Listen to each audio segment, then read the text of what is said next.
Sir hi sir. Hi bro. చెప్పండి bro. మిమ్మల్ని గోదావరి యాసలో ఒక క్వశ్చన్ అడుగుదాం అనుకుంటున్నా. అడిగండి. కింగ్స్ ఆఫ్ గోదావరి వస్తుంది కదా, గ్యాంగ్స్ యా. నాన్నగారు ప్రజారాజ్యం పార్టీలో ఫేవర్గా ఉన్నారు అప్పట్లో. మీరు జనసేన పార్టీకి ఎప్పుడు వస్తున్నారు?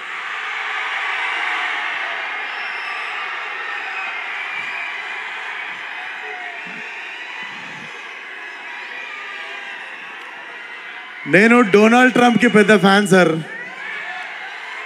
నేను Donald Trump fans association president నేను. సో డొనాల్డ్ ట్రంప్ పాలిటిక్స్కి వచ్చినప్పటికీ చాలామంది రాలేదు ఇక్కడ. నేను నిజాయితీగా అక్కడ ఉండిపోతున్నా. అమెరికాకి వెళ్ళినప్పుడు ఓటేస్తున్నప్పుడు చెప్తా మీకు. డన్. విశ్వక్సేన్ గారు ఇక్కడ వినిపిస్తుందని మేడం చూసుకోలేదు, చెప్పండి.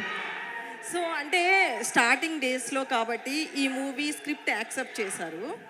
ఒకవేళ ఇదే స్క్రిప్ట్ ఈ డేస్లో మీ దగ్గరికి వస్తే యాక్సెప్ట్ చేస్తారా? డెఫినెట్లీ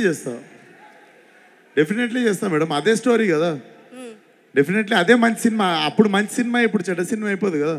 ఎందుకంటే రియల్ లొకేషన్స్లో మీరు షూట్ చేశారు. అప్పటికి విశ్వక్సేన్ అంటే పెద్దగా ఎవరికి తెలియదు. సో మీరు రియల్ లొకేషన్లో షూట్ చేస్తున్నప్పుడు అఘోరా అనుకుని రియల్గానే మీకు బెగ్గర్ అనుకుని కాదు మేడం. హిమాలయాలో ఇప్పుడు కూడా నన్ను ఎవడు గుర్తుపడతాడు? నేను హిమాలయాలకు వెళ్తే ఇప్పుడు కూడా గొరిల్లా షూట్ చేసుకోవచ్చు.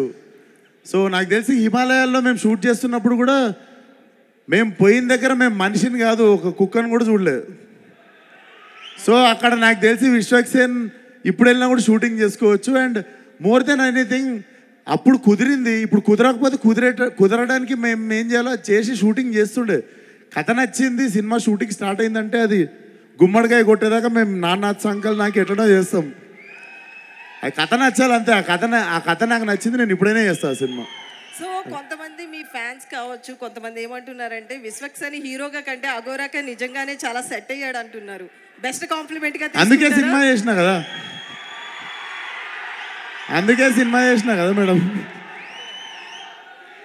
విశ్వక్ గారు హాయ్. ఎస్కేన్ గారు క్వశ్చన్ అడగొచ్చా?